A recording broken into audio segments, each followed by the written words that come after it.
Hello, and welcome to Living a Graceful Life. I'm your host, Denise Medved, and I'm also the creator and founder of the Ageless Grace Brain Health Program, which is in 50 US states and in 32 other countries.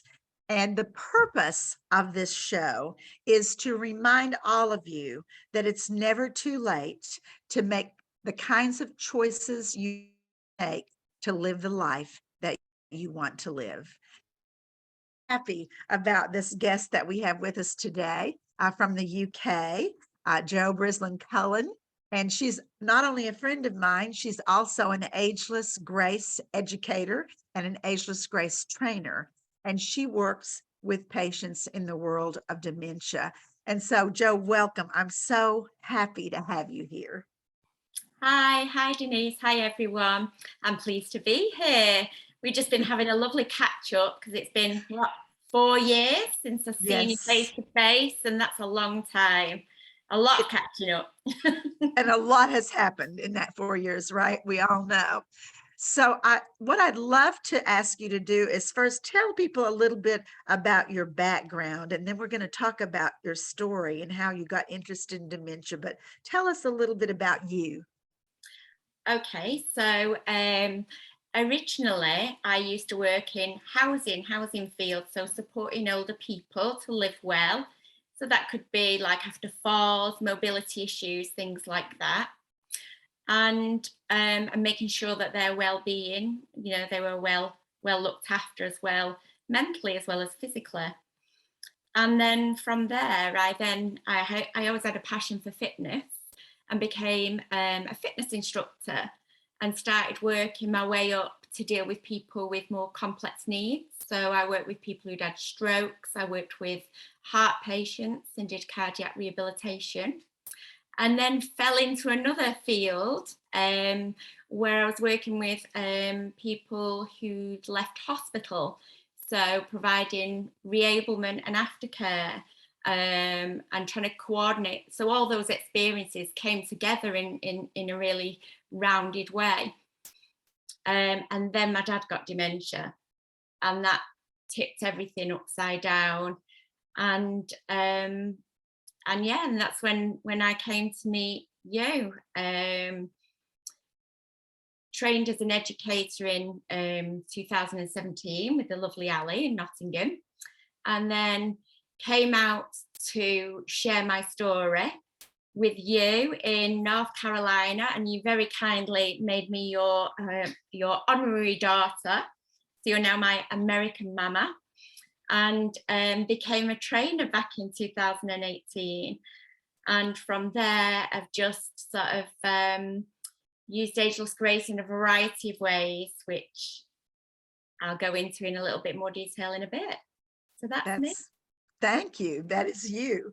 And I would say that everything you've done in your life, much like what I say about myself, everything I've done in my life brought me to this place of being able to create Ageless Grace, and brought you to this place to be able to share it in the world, because we have so much background and experience. And Jo and I have a heart connection around her father and my mother, who also had Alzheimer's. And it's a challenge for people who watch someone they love disappear before their very eyes. It's a heartbreaking thing. And what I suspect is that everyone watching this show has someone in their lives, whether it's their own loved one, their own parent, their grandmother, their grandfather, their friend's father.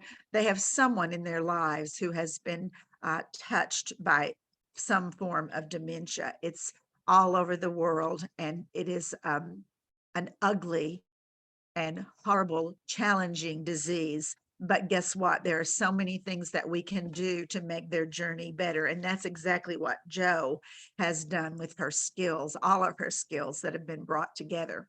So the title of this episode is My Dad, Dementia, Brain Health, and Me. And it's how I learned to feel the fear and do it anyway.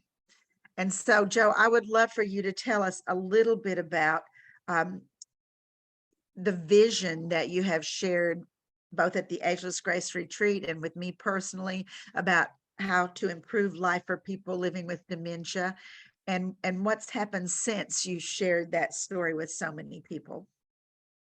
Okay, so when I came to meet you, Denise, my dad had already passed. So the story was that as a young girl, you know, a lot of us little girls were always daddy's girls. And even though my dad was quite strict and he was quite the disciplinarian, he was still like the person I looked up to. And so as time went on, we always used to go on holiday together. My mum and dad looked after my kids, their grandkids, and were amazing. You know, they played games. My dad was very fit. He ate healthily. He didn't smoke. He rarely drank. You know, he was very intelligent. He was an electrician, so he was working, using his brain all the time. Yet things started to change when he started getting lost. He would go places. He'd have the kids. He was taking my son to school and got lost, just taking him to school. And finally, after sort of, we moved house, and my dad usually did all the repairs and everything for me. And he came to our house and he couldn't do the electrics. And it was like, and he was having difficulties at work. And as with anyone else, you know, we weren't brought up with a lot of technology. So you just put it down to, oh, you know, there's a lot going on. It's technology. It just takes a bit longer to learn. But it wasn't. And my mum obviously is, you know, put it down to, you know, he's getting older. We'd lost a few people in the family, you know, it's a bit of grief, you know, a bit disorientation. So when we finally persuaded my mum to go to the GP with him, the GP did what's called a mini memory test, which is not fit for purpose anymore, and said, oh, he's fine, come back in 6 months. So I rang the GP and I said, look, you know, this is not on. You can't leave somebody that is there's clearly something going on there, because this is not my dad. So it took us another 2 years to get a diagnosis, which is appalling. And so by this time, you know, my dad very quickly lost the power of speech. He lost the ability to write, and he also had aphasia, which meant he lost all facial expression. So from being a very fit man to being somebody who couldn't communicate with you, and somebody that was unable to, you know, his progression was very quick. So, you know, from diagnosis to my dad dying was under 3 years. So it was very, very quick. We had to fight all along the way. In the final year of his life, as my dad lost his ability to walk even, you know, everything, he needed help with everything, toileting, everything. That final year fighting to get somebody to come and talk to the family about end of life care, it didn't happen. Trying to get some nursing care for somebody who is unable to swallow because they were choking and the aspirating, so the food wasn't going down into his stomach, it was going onto his lungs, which meant that he started getting pneumonia, chest infections. All that in the UK was put down to social care needs, and it isn't a social care need. He had a disease, it was a brain disease, and that brain disease was taking his life away, and it was treated as though he had a mental health condition. And it isn't, it's a disease of the brain. The saddest part, though, for me, wasn't all the physical things that were going on. They were horrific enough. But the fact that because he could no longer communicate, his friends disappeared. So my mum and dad had lived in the same house, we were born there. And the fact that all the neighbours, bar one, who was amazing, and she came in and she would massage my dad's feet, and she was an amazing support for my mum, and they're really, really good friends. But everybody else, the people that my dad would go and chat to, the people who, if they had problems, my dad would go and help fix the problems because he was really handy. They shunned him because they didn't know how to deal with it. Society shuns people if they're different. And that really, really made me angry. It made me upset, but it made me angry too. That there was somebody here that more than anything needed compassion, needed people to talk to him, even if he couldn't communicate. Because in here, he was still the same person. He'd not changed, he was the same person. The thing that really got me as well is the fact that nobody gave us any time in terms of how can I, as a daughter, I wanted to be there for my dad. I wanted to communicate with my dad. I wanted to have that relationship. And my mum and dad were in love. She loved him more than anything in the world. Their relationship, they used to hold hands walking down the street, even as we were grown-ups and they were grandparents. They'd met when they were 13, and there'd never been anyone else for either of them. And to see my mum and my dad, that love they had for each other, the barriers that dementia brought, that was heartbreaking. And I vowed that, after my dad had passed away, and, regardless of all the horror, I can honestly say that my dad had a good death. And I was glad that we were there to hold his hand. He never went into care. My mum, to be honest, I thought we'd lose my mum before my dad, because of all the care that she gave him. Her life was all about my dad. And, he died a peaceful death. And that's the one thing that I take as a positive. And since then, so we lost my dad in 2012, and it's now 10 years this year.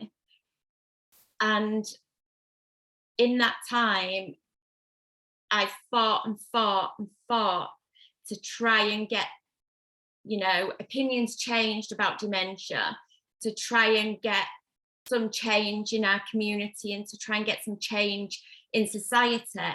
And I'm not a big voice, I'm only a little person.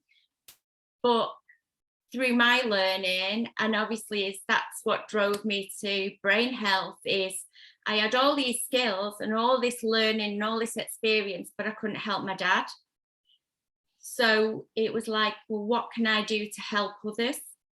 And that's where the journey began, with the lovely Ali in Nottingham, who trained me in brain health. And then having the opportunity to come over and spend 3 weeks with you in North Carolina and meet other people, share my story, and doing Ageless Grace and all those tools, I got it. It was like, oh my God, this is something that, supposing my dad had lived, if I'd have known this, could I have drawn him out? Could I have found my dad in that world? And I know that even though, like, my dad couldn't speak and everything, and we know all over the UK television is about the dementia choir and how music can bring that person alive. I know that using Ageless Grace, and I know because I've got case examples where I've worked with people, and I'll share that in a bit, that I know that it's not going to reach everybody. I don't think any one thing can. We're all unique individuals, and we all need our unique way of being and engaging with each other in this world. But I know that I could have found my dad, and I can't bring him back, but what I can do is share what I've learned in a positive way with other people, and hopefully help not just the person with dementia, but the carer as well, because they're not a carer. It might be a husband and wife, and they need to reconnect. And that's the power. So that's what you gave me. You gave me tools, and I use those tools in my way and in my world to try and help others. So thank you for that. Your story is a powerful and touching story, and I hope everyone listening understands how important it is to to not only know about brain health, to share as much as you can with other people. Because like you said, your neighbors didn't know. All they knew was that they were afraid, that they were awkward, that they were clumsy with being able to deal with the fact that someone they had known was not the way they had known them. And I think what you have been doing with educating people, with working with people specifically with dementia and with their families is so critical to our world today, and so critical to the journey of being the person with dementia of some kind or another. We know there are many dementias, one famous one being Alzheimer's, one also being Parkinson's. I mean, there's so many different kinds, but to have an understanding and knowledge of that is so important. So the work that you're doing in the world is powerful. And I really encourage everyone, even if your job, your career, your life is not in the world of dementia, what you can do to be kind to someone who has someone in their life with dementia. Like how wonderful it would have been if someone had really supported your mom, or maybe a whole lot of someone's, right?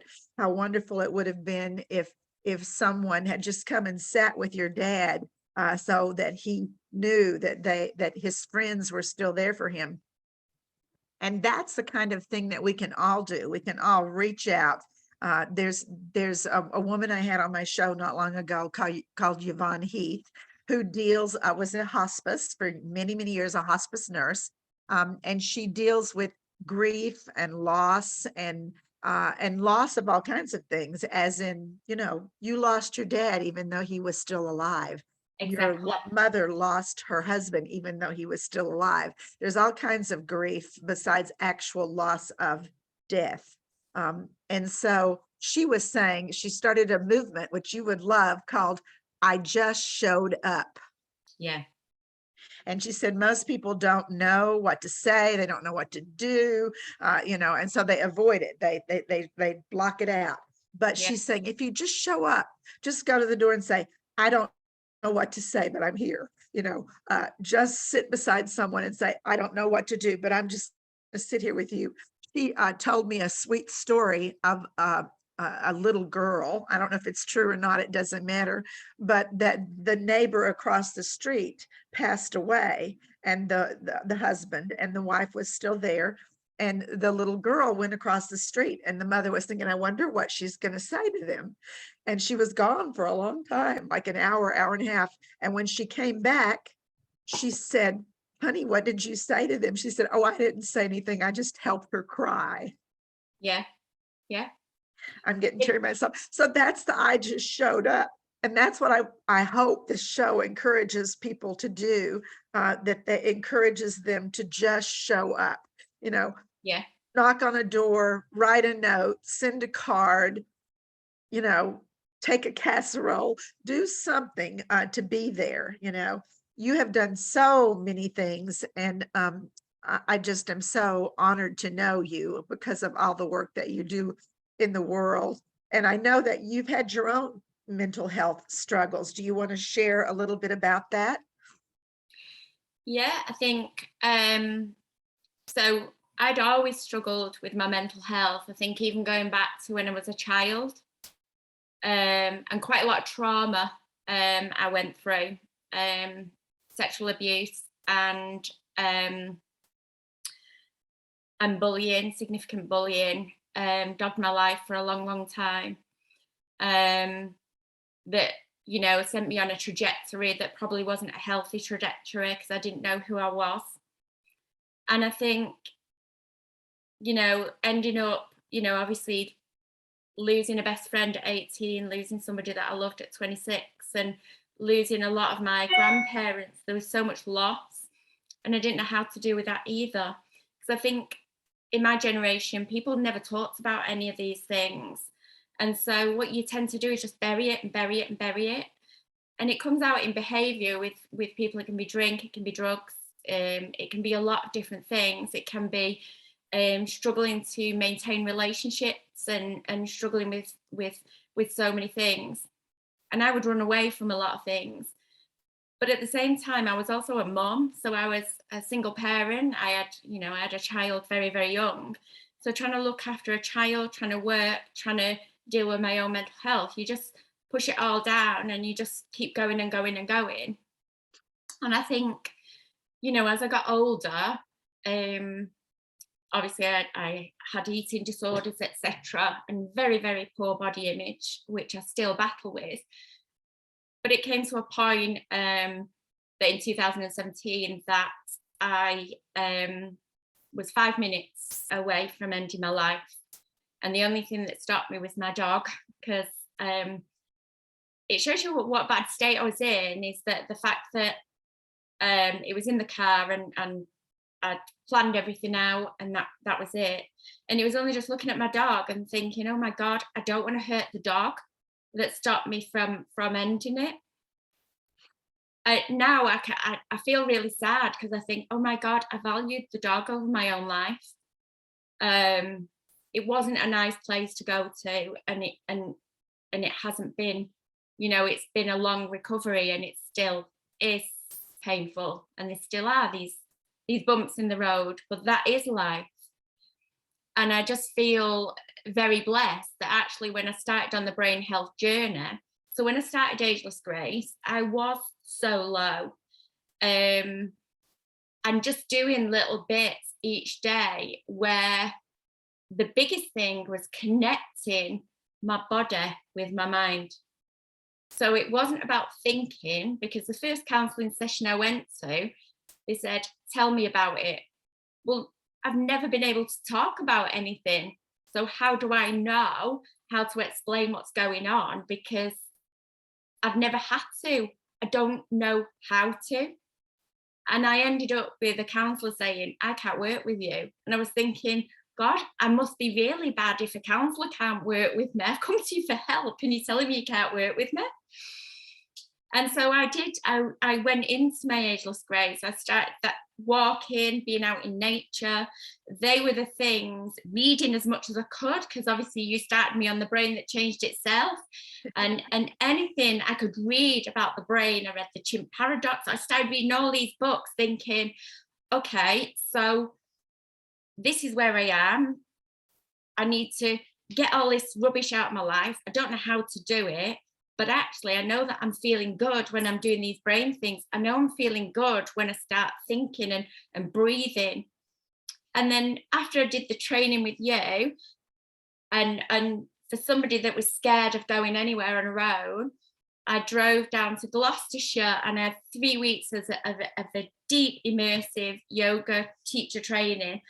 I wasn't doing it to be a teacher. I wasn't looking to be a teacher. I did it because I wanted to try and learn how to live in my own body. And I came through that, and then I just fell into teaching classes. And then I also realized that actually I was going through menopause and all this was coming out. It's like, oh my God, some of the deeper feelings, is that to do with my hormones? And am I on? There's so many things that I looked at and thought, gosh, I'm really screwy. And what is all these different things? And how can I work out what is actually going on? And I ended up doing some yoga trauma training. So that was about the way that I taught. I'm not one for following rules. I'm not one for following a book. I can't read instructions to save my life, because they don't resonate with me. And I'm always in trouble because I just go off on my own way of doing things. So the trauma yoga was, so I did like 2 days, and that helped me to look at the world in a different way, and the way that I was trying to communicate with people, which helped me in my dementia world, because I always come from the point of where the other person is. But this just gave me a little bit deeper way of practice. So now I'm a year into finalising. It's an extra 100 hours teaching certificate. So this is a trauma yoga teacher qualification, which means that I can work with people who have gone through trauma like myself, that we're not talking about the trauma, we're playing it out through the body, through movement. And all that ties in with the Ageless Grace. And all that ties in with a lot of the work that I've been doing. So I've been working with, so I did an 8-week carer program. That was all ageless grace, and a lot of that bringing in some of the yoga. So when we were doing like the Tai Chi, when we were doing breathing and calming our breath and using that gentle movement, and when I was doing like one-to-ones. So during COVID, I was doing one-to-ones in people's houses, and I had a gentleman living with dementia, and his name was Fred. That might not be his real name. And basically, he had a stroke. He had dementia as a result of that stroke. And he needed to do physical exercise. So he had physical therapy exercises to do, but he was in the flat. He was reluctant to do them at first. He was getting agitated. He wouldn't go out the flat. And his sister asked, could I go and do some ageless grace? Could I do some brain health work with him? And so I agreed we'd go for 6 weeks, because the idea is for me to empower people to go on. It's not for me to keep teaching. It's enabling, empowering people. It's not about turning up to a class and doing a class week in, week out. It's about giving people tools that can then give them a way of moving forward in their lives, like it's helped me to move forward. Don't know where I'm going, got ideas, and I don't know what that path looks like because I can't do it on paper, but I know I'm getting there. And that's what I want for other people, is you're okay where you are now. It's where you're meant to be, and you will get there. You just need to listen to the body, and the body will start to help drive the mind. So this guy, going back to this guy, so he used to be a plumber, and he also used to play football, and he loved loads of music that I like Beatles, Queen, etc., etc. And so basically, it's once I knew a little bit about him, once I knew his life story, then we would put the music on, and I would sit opposite him, and I knew the areas of his body he needed to move because of the physio. So he needed to get his feet moving, he needs to get his arms and his legs moving. But doing something like moving your arm up and down, just no, not going to go there, not going to work. So this one morning I sat opposite him and I said, right, Fred, you used to be a plumber, you know what we're going to do today? Put the music on. We're going to rip out a bathroom. So we're there unscrewing, we're unscrewing the taps and lifting them out. And I said, because I don't know all the tools, I'm like, what's this I'm using? He's like, oh, you need a spanner. So he's moving his spanner. And then we're lifting this bath up, and I went, right. I said, it's so heavy, let's get carrying it downstairs. And he's like that. He looks at me and he went, no, you carry it downstairs. You're the apprentice. I'm the leader. It's like, and his sister, each week, she would see like this engagement, and she would see the movement. And I wanted to measure it because I wanted to see what that impact was. But the difficulty is when you're working with people with dementia, and everybody, if you're going for funding, they're like, oh, you've got to use a measurement tool. A person with dementia can't measure, it's all right asking somebody about the well-being. I find it hard to tell you what my well-being is. But what you can see is you can see if somebody's moving better, you can see if they're happy, and you can see by asking the family, has there been any change? And this guy, from week 1, he wouldn't go out. His sister, every week when she went to visit him, and she'd join in as well. She sat on the chair, she joined in, and she found it amazing. She said, I just can't believe the difference.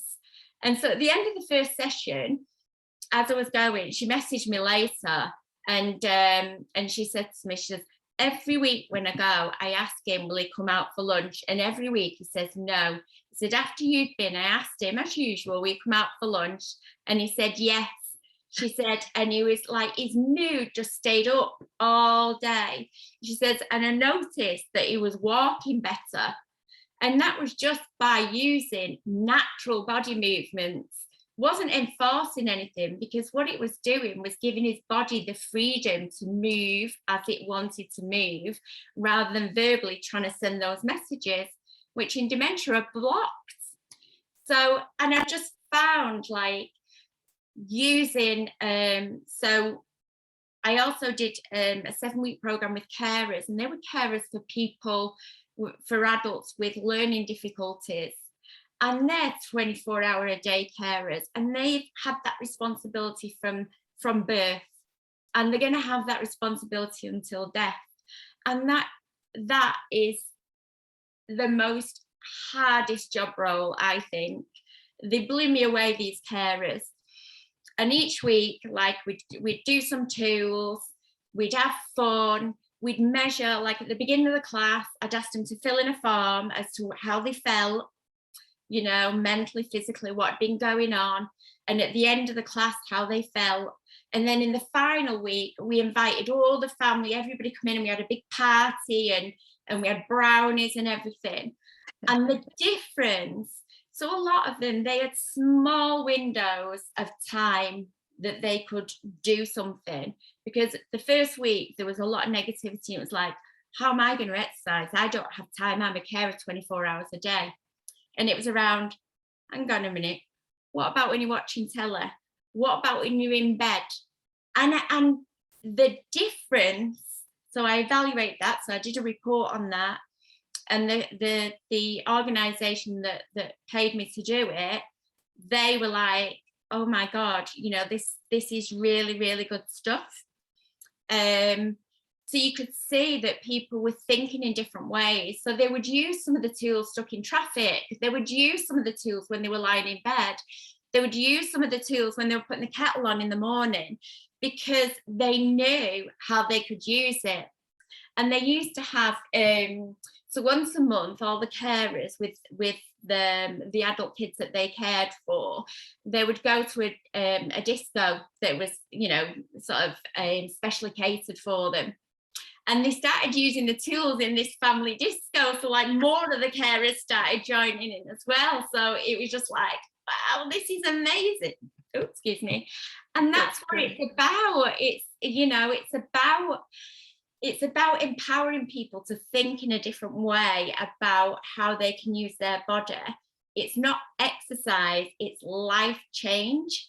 And and that's what, it just, you know, like at the moment, so I went out to Switzerland and spoke there at a neuroscience congress, and that was quite early on in my journey, but they got it. There was like doctors from Austria, there was doctors from Africa, there was doctors from India, and they all got it. I had them all doing Ageless Grace, which was amazing, because they're qualified doctors, and I'm just a little old me. I've not got a degree, but you know, and it was just unreal. And we took so the organisation I work for, the charity I work for, is called Together Dementia Support in Manchester. And we're one of the only charities in Manchester providing direct support to people living with dementia and carers. And we're not commissioned. So in the UK, you get commissioned to deliver services. So you get money so you can carry on delivering it. And we're not a commissioned service. And our CEO, Sally Ferris, I met her when my dad had dementia. We were managers working for the same organisation. She worked in dementia and I worked in aftercare, and she taught me so much, and I worked for her, and she set up this charity because there was this gap. So we have a lot of different cultural differences as well, and all these communities, you know, they don't talk about dementia. Dementia isn't spoken about. And the engagement, how you can engage people into doing exercise, because the patterns and things are so different. Sally set up this charity that when I started 4 years ago, there was 3 paid staff, and I was one of them. There's now 11. And that's without being commissioned. I tell you, she is this amazing woman that invests her heart and soul into things. And my manager, she looked after my dad at a group my dad used to go to. And, you know, I work with a team of people that have the passion and drive, and the volunteers we have. Just to give you an example, on Wednesday, we took 91 people, so people living with dementia and their carers, to Blackpool. I started a new job because I ended up being the coach entertainer, running up and down the coach, doing Ageless Grace, singing, dancing.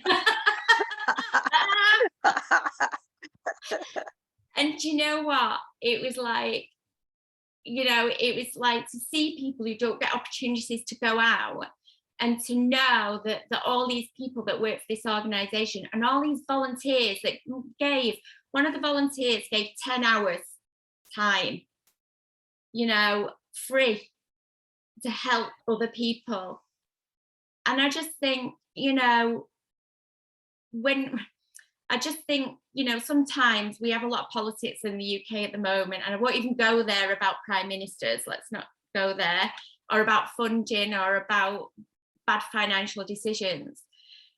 But when you see these people that have got lifelong diseases of the brain, and when you see the carers whose health is deteriorating because they can't get any breaks, when we know that we can bring fun, we can bring engagement and love and a listening ear, as well as knowledge and advocacy to help fight, then I know that all these things that come together in this big ball of life that I'm doing, I know we're doing the right thing.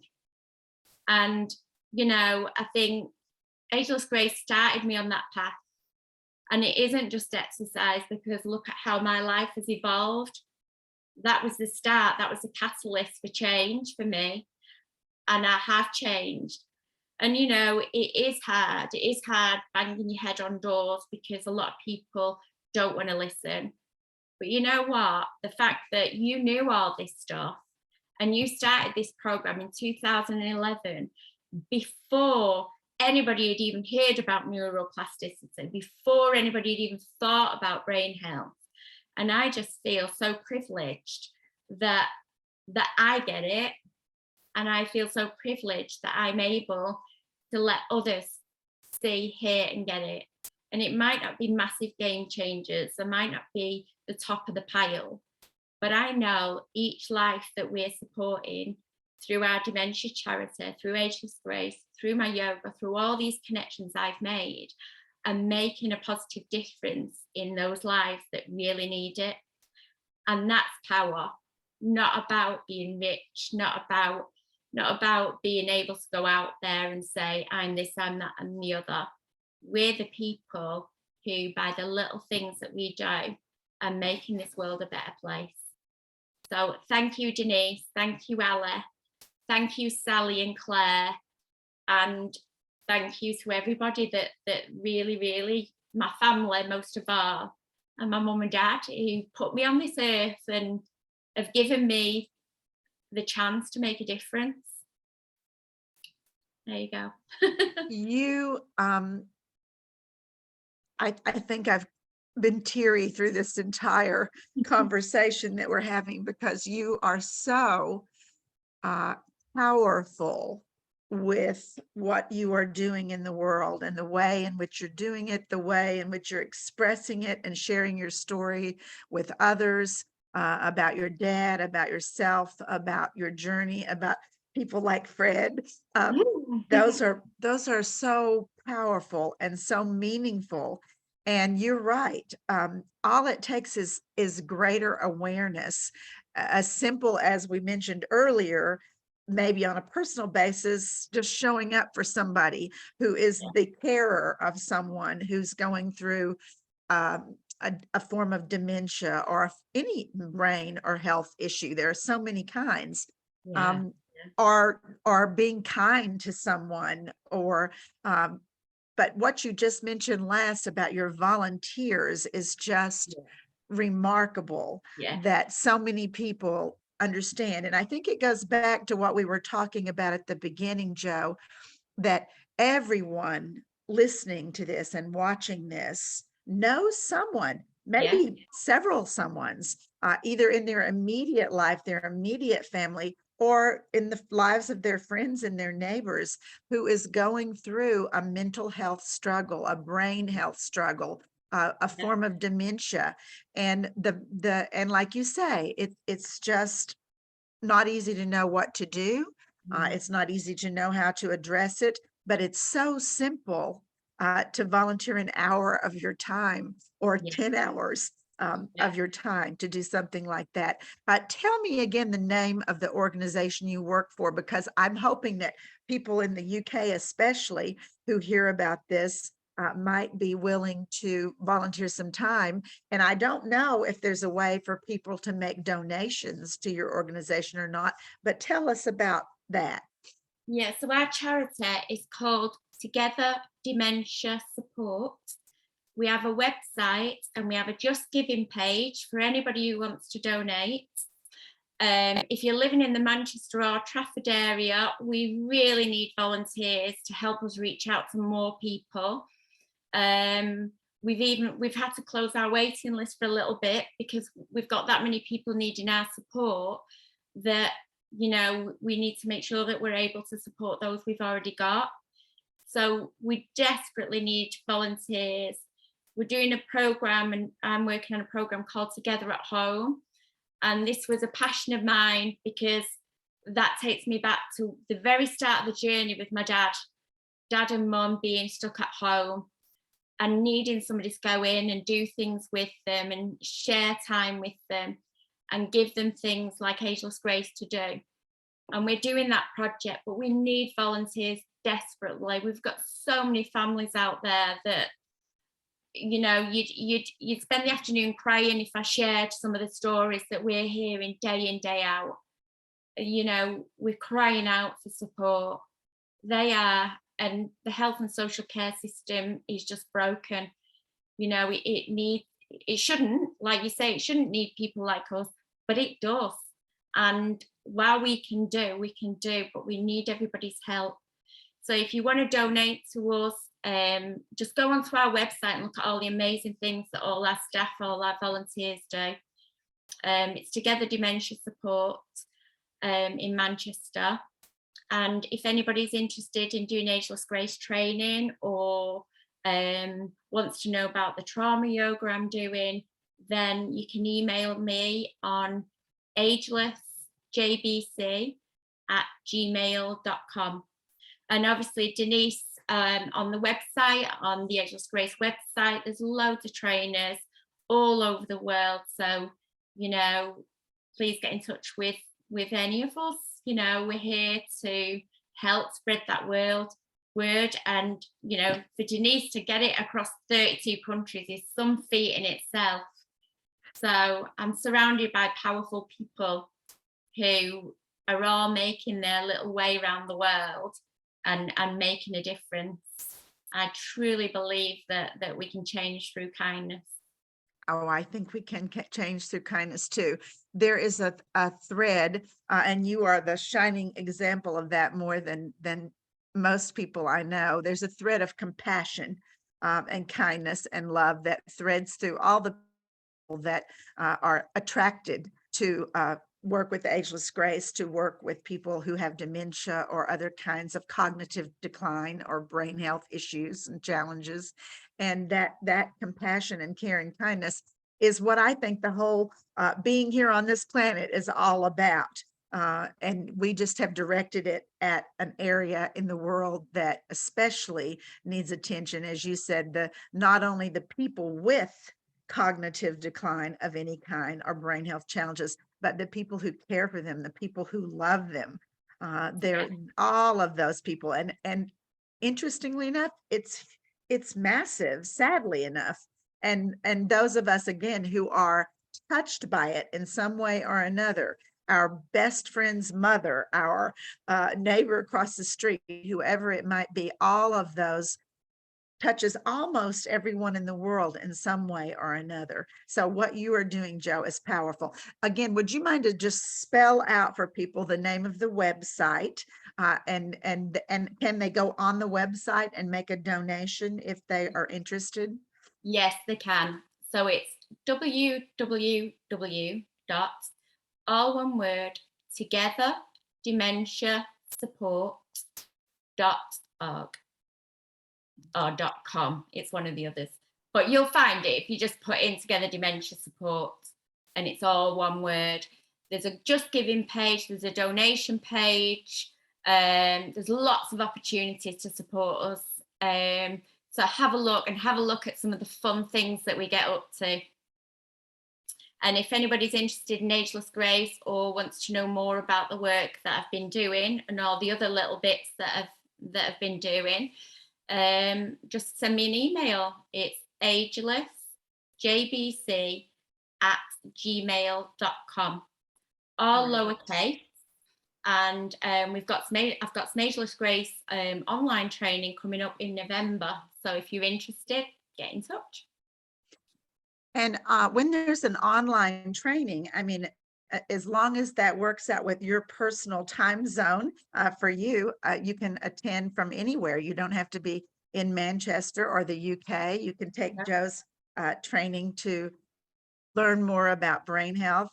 Some people do it just as a personal thing to learn more about brain health, or because they have someone in their life that they would like to work with. And some people do it to do like Joe has done, and to actually teach Ageless Grace and offer trainings or programs or classes so that you can actually make a difference in people's lives on a daily basis. It's pretty powerful. For every story of Fred, there are many, many more stories like that of people that have responded and have had huge positive impacts in their lives and in the way that they are living this journey that no one should have to live, but it's something that happens in our world today. And so when you're on the cognitive decline journey, to have someone like Joe in your life is powerful. So I encourage everyone who's listening to think of all these things we've suggested. You can be a volunteer for 1 hour. You can just show up for your neighbor. You can just show up for someone who is the caregiver of another person, the carer for that person, or who needs a break. I mean, how wonderful to be able to give someone a break for an hour and say, I'll come and stay with your husband or your wife or your son while you go out and take a walk. And you may not know what to say, or you may not know what to do, but you can just be there. That's an important thing. Well, all of our volunteers, we do a lot of training with them. So all of our volunteers, before they go into someone's house, then we obviously give them support, and we give them things that they're able to do and teach them how to communicate and how they can engage somebody, because that's important. Because going into somebody's home with somebody who's quite impaired is quite an intimate thing. So we don't do personal care, but obviously you've got to have a relationship. So with the Together at Home that we do is we go and see what's going on in the family, see what types of things they want to get involved in and want to do, because there's different levels of impairment with dementia. So we have some people that are still really young. I've got people that are like in the 40s, and they're very physically fit, but they just can't navigate getting on a bus or get into places because they can't sequence things. But they're really good company and they've still got a lot to share. So once you know that and you're out with somebody, they can live really, really well. And that's what we want people to enjoy life. Dementia shouldn't be like, like my dad's was a very rapid decline and his is extreme. I've got people, we have another group that's called Fabulous Forgetful Friends. And we have a group of people living with dementia who go out and talk to people about what it's like to live with dementia. And one of them she's amazing. She's had dementia for 10 years. And one of the other guys, he's had it for 11 years. And he's more computer literate than I am. And we've just developed a training tool to train leisure centres to see that people with dementia, you might not know somebody's got with dementia, because in a lot of cases, it's an invisible illness. So physically, they might still be really, really fit. And, they're still, like you can be talking to somebody and not realize until as the conversation goes on, or there might be little things, or even the communication might be fine, but they might have trouble because it can impact on your vision. So they might have trouble sort of working out where things are in a room. There's so many things that connect to dementia. People often see, and it's not a negative, but a lot of charities, like the big charities, the big dementia charities, they used to just focus on memory. You forgot your keys or forgot that. But a lot of people with dementia, that isn't the early signs. The early signs are like being able, being lost and disorientated, or using money to pay for things, forgetting PIN numbers. And, it can be quite subtle changes. And so what we know is that by using brain health, we're trying to fire up different parts of the brain, which means we keep that cognitive reserve. So a lot of people can still live really well with dementia, providing they get that cognitive stimulation. And that's one of the things that a lot of people lost in lockdown. And that's why there was such a heavy decline with people with cognitive issues, because they didn't have that stimulation anymore. Oh, sorry, That's your puppy. my dog barking. I'll mute myself. That's okay. That's okay. Well, one of the things that I'd also like to say to everyone, first to your point about lockdown, is that in fact, we've learned through neuroscientists' discoveries and research that the primary purpose, there he is, the primary purpose of the brain is to control movement of the body. So when we don't have that movement, the brain also declines, not just the physical body, but the brain is declining without that movement. And so, of course, that then relates to this lockdown of the last, 2 to 3 years, depending on where you've lived and where you are in the world. But this lockdown has caused people to stay inside, to be sedentary, to sit, to not be stimulated. And we have learned, again, through neuroscientists and research, that doing word games and puzzles and crosswords do not delay cognitive decline. The best exercise for the brain is physical exercise of some kind or another. And the best kind, as you know, Joe, and I know, is something that makes you think about it. It doesn't have to be hard. It doesn't have to be difficult, but it's something that's causing you to think. So some of the tools we do, for example, in Ageless Grace, where we draw a circle with one hand and a triangle with the other foot, or we tap and keep time to the music, and then we clap on a certain number as we count. Those kinds of things are silly and playful, almost childlike, and yet they are very, very important to the physical movement and the brain being connected at the same time. Like you say, living through your body, being connected to your body and understanding it. It makes all the difference in the world. And I love that you took your puppy to visit people, your clients and patients during COVID, because they got to have some cuddles, because again, that tactile, We miss cuddles, don't we? it's very important to have all that. So the other thing I'd like to say, based on what you've said and inspired me about, is that some of you may go to the website of Together Dementia Support.com, or you may have some organization in your own city, wherever you are in the world, and you're listening to this or watching this, wherever you are, I bet there is some sort of dementia support program that's going on. Do you live in Canada? Do you live in South Africa? Do you live in Europe? Do you live in Iowa or Pennsylvania? There are so many organizations that need our help. One of the biggest and most well-known is the Alzheimer's Association, but there's also the Parkinson's Foundation, and there's also the Parkinson's Institute, and there are so many dementia connections programs.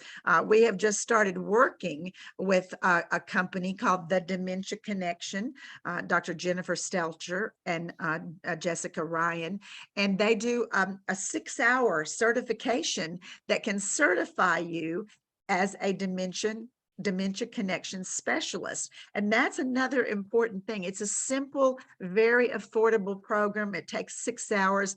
And to get that knowledge and understanding is a powerful tool that you can then use either with a loved one, with someone in your family, with a friend or a neighbor, or as a volunteer in a program. Suddenly you have a skill set about the dementia connection, or in the training with Ageless Grace. You can take a seminar for 4 hours, or you can be certified to teach the program in 14 hours.